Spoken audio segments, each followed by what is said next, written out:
Bien, buenos días.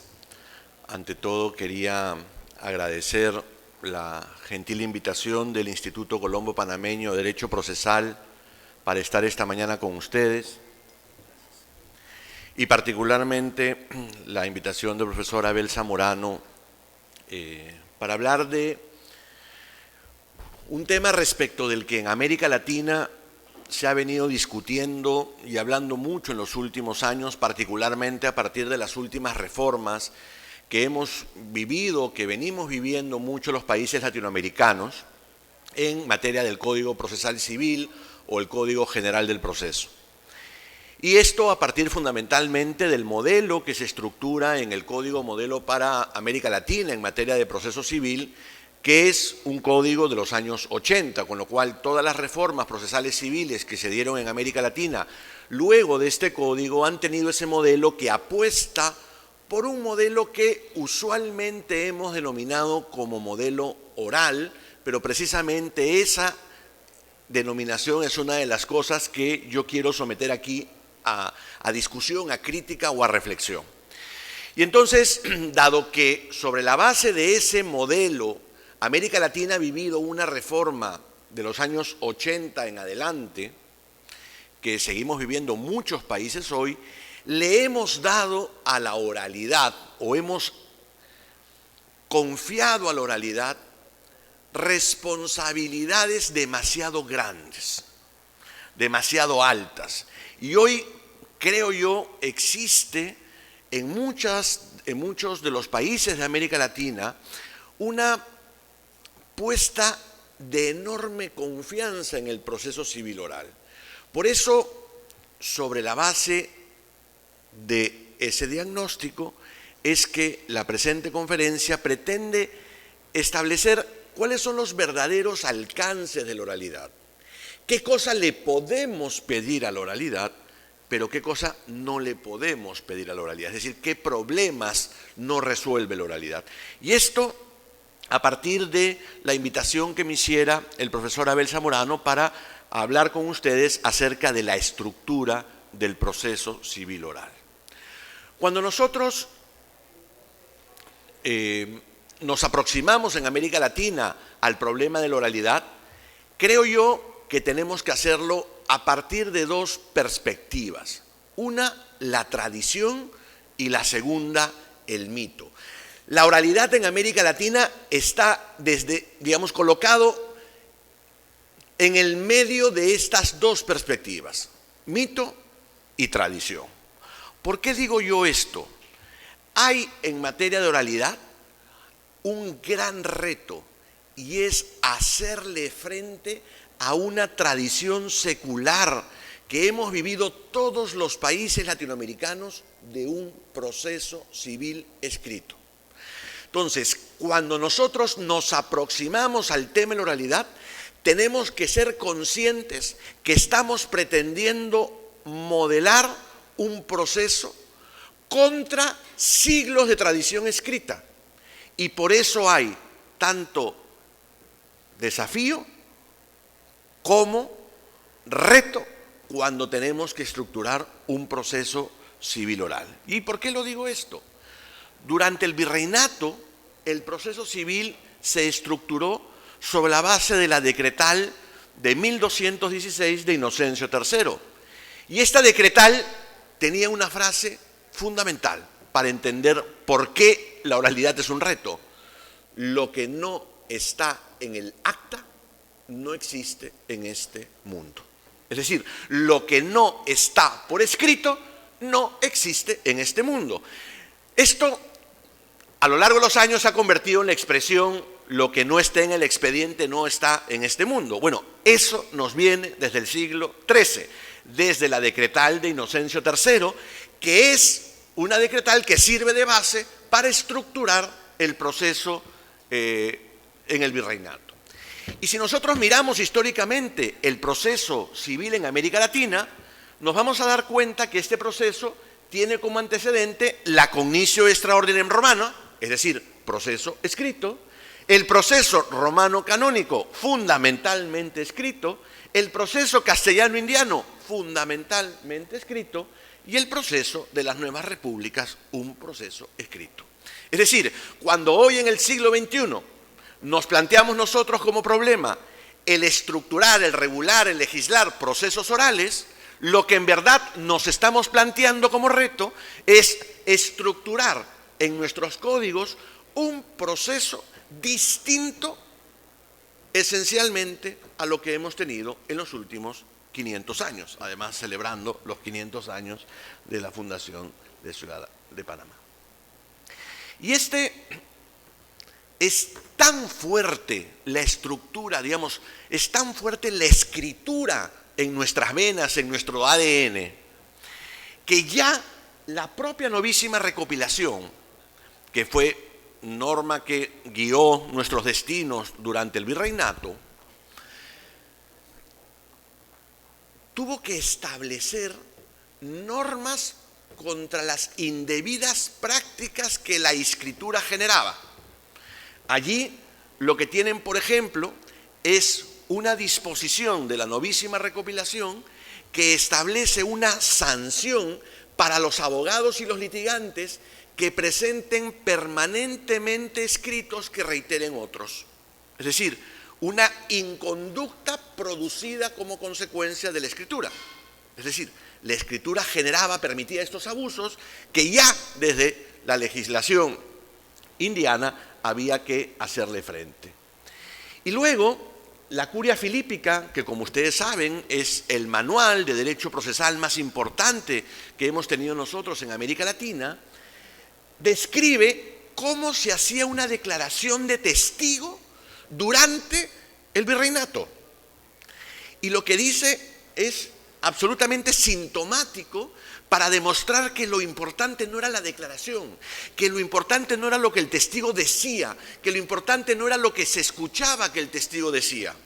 Lo importante era lo que se consignaba en el acta sobre lo que el testigo decía, al punto que, sin importar lo que el testigo espontáneamente declarara, nos cuenta Hevia de Bolaños en la Curia Filípica, lo que se hacía era, al final, leer el acta y se le preguntaba 2 veces al testigo si lo que estaba en el acta era lo que él realmente estaba declarando.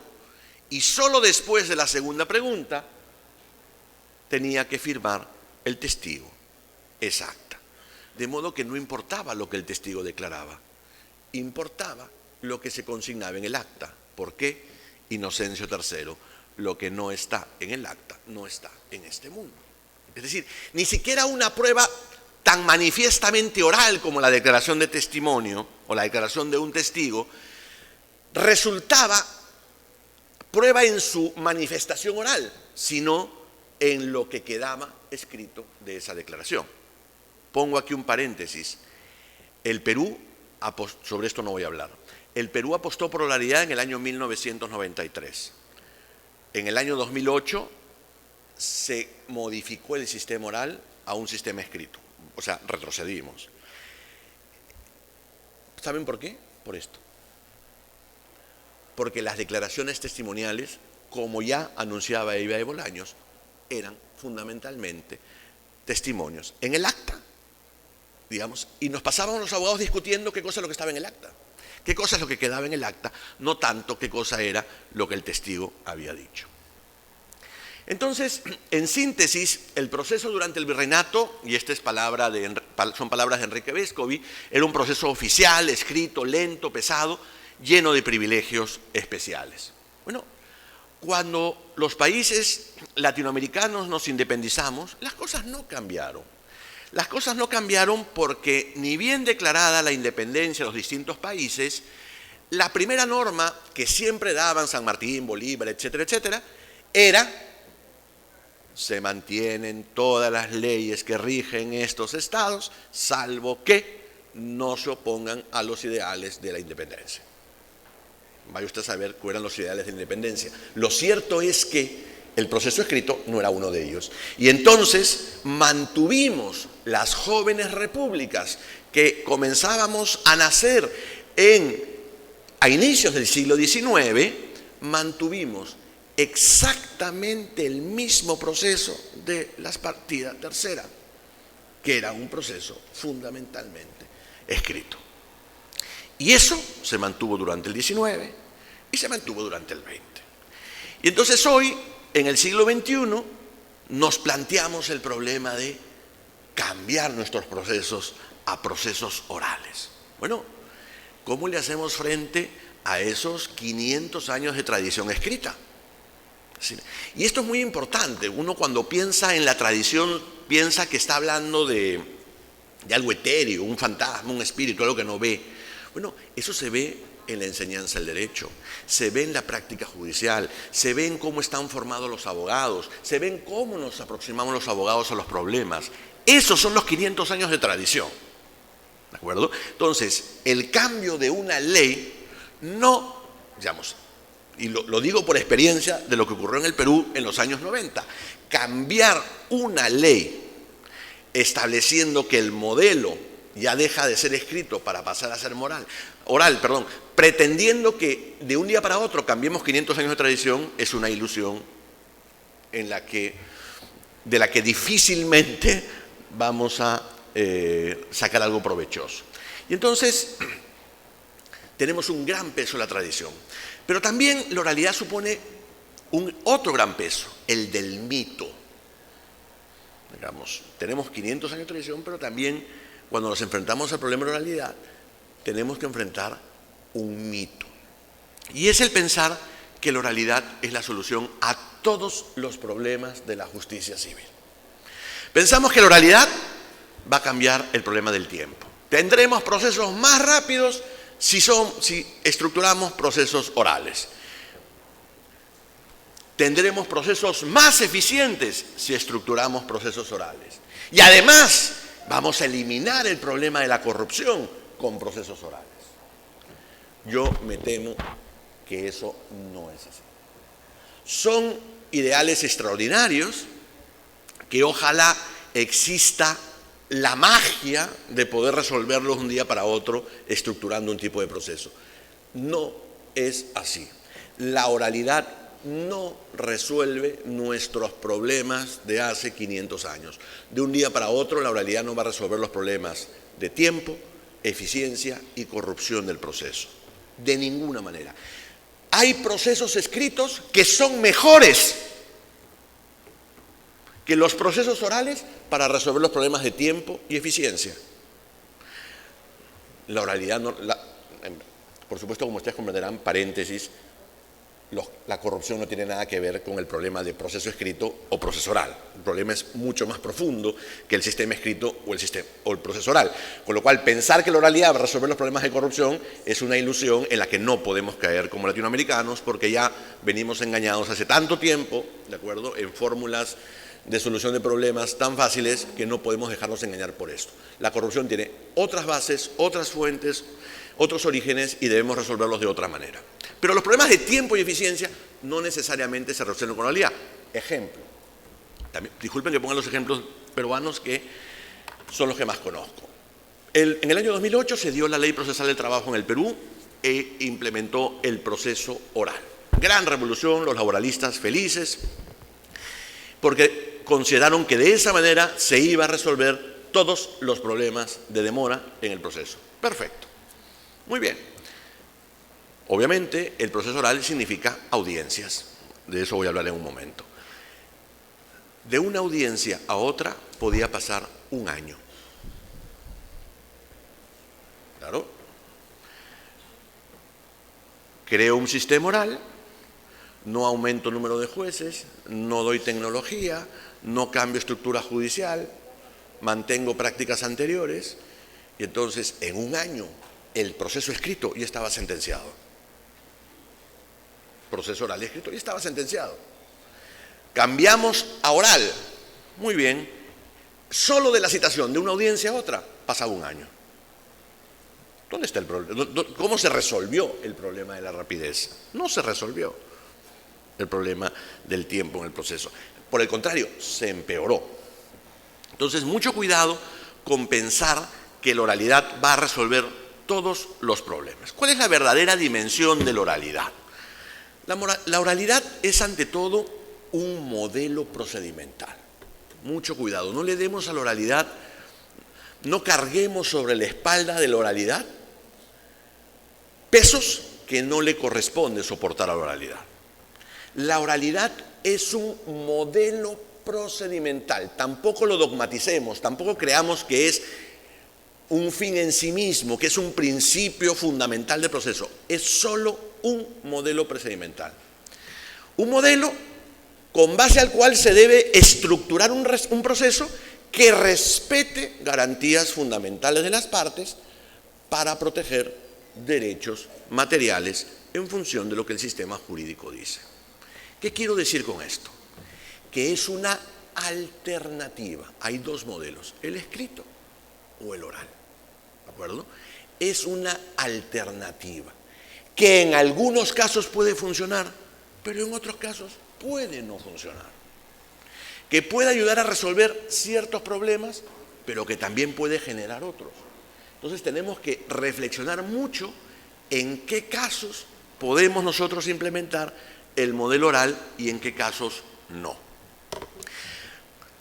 Cuando nosotros nos preguntamos sobre el diseño de la estructura, decía, queremos regular un proceso civil oral. ¿Qué debemos tener en cuenta? Debemos tener en cuenta tres cosas. En primer lugar, que esa estructura oral debe respetar, garantizar los derechos fundamentales de las partes. Es decir, debe ser un esquema, el oral, que permita ejercicio legítimo de la defensa, igualdad de posibilidades, que yo tenga un juez imparcial, que la decisión sea motivada luego de una valoración adecuada de las pruebas. ¿Por qué lo digo?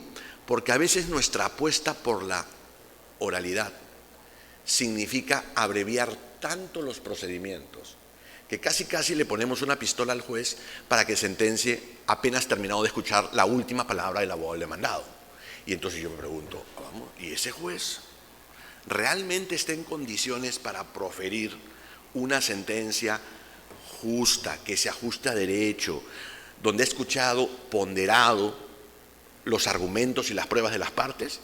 Porque si no es así, entonces en verdad la audiencia se convierte en una escena de una obra de teatro, para hacerle creer a todos que hay alguien que escucha, que hay personas que hablan, que hay personas que prueban, pero que en verdad los argumentos no están siendo tenidos en cuenta.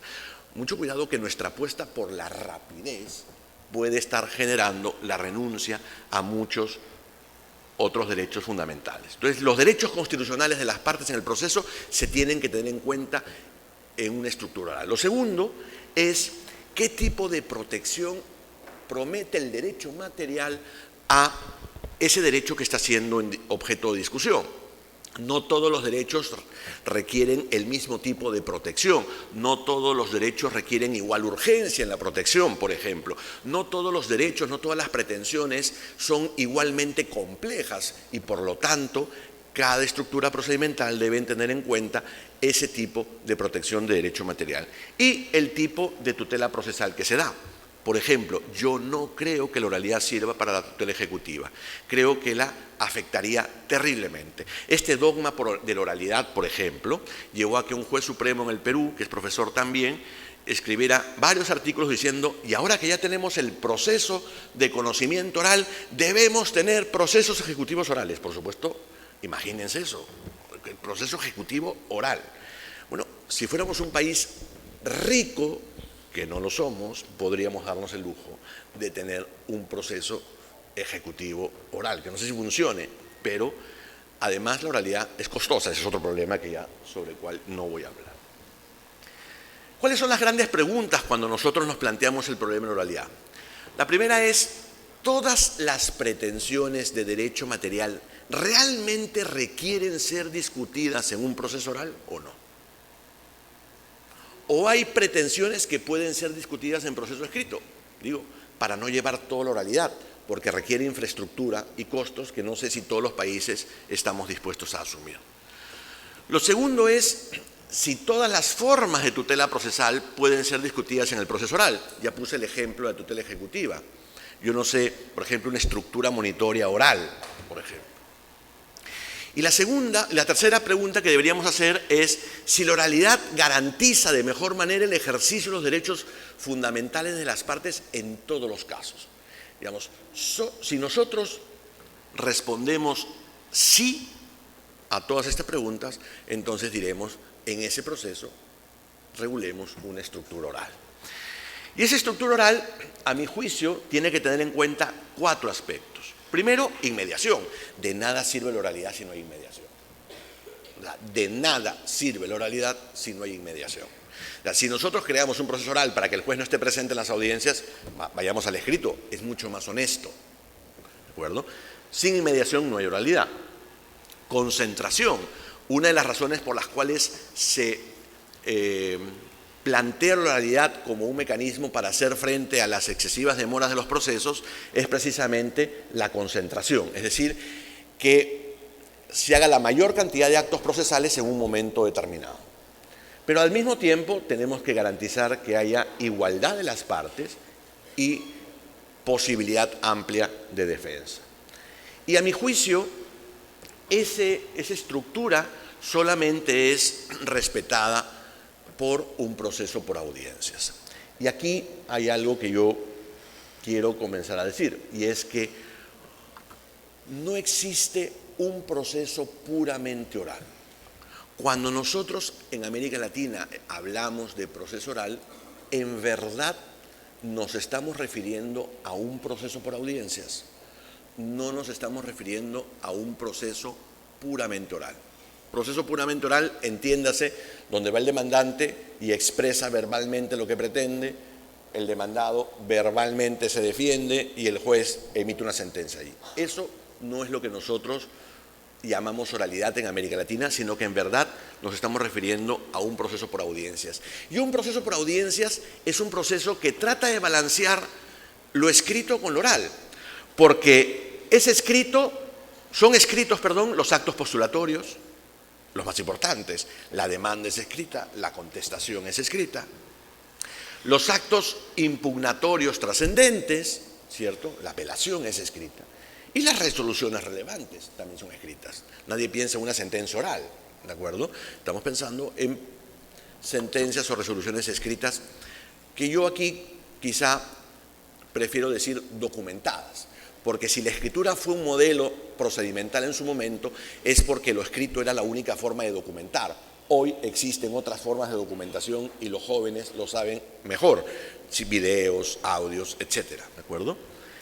En cambio, la oralidad está pensada para las decisiones interlocutorias, las no trascendentes, la actuación de las pruebas y algunas exposiciones del caso. Pero en verdad, el proceso por audiencia supone equilibrar lo escrito con lo oral, no supone una anulación de lo escrito por lo oral.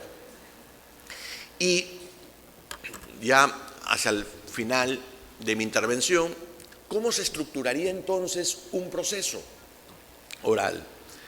Fíjense que los 2 actos postulatorios más importantes, demanda y contestación, serán escritos.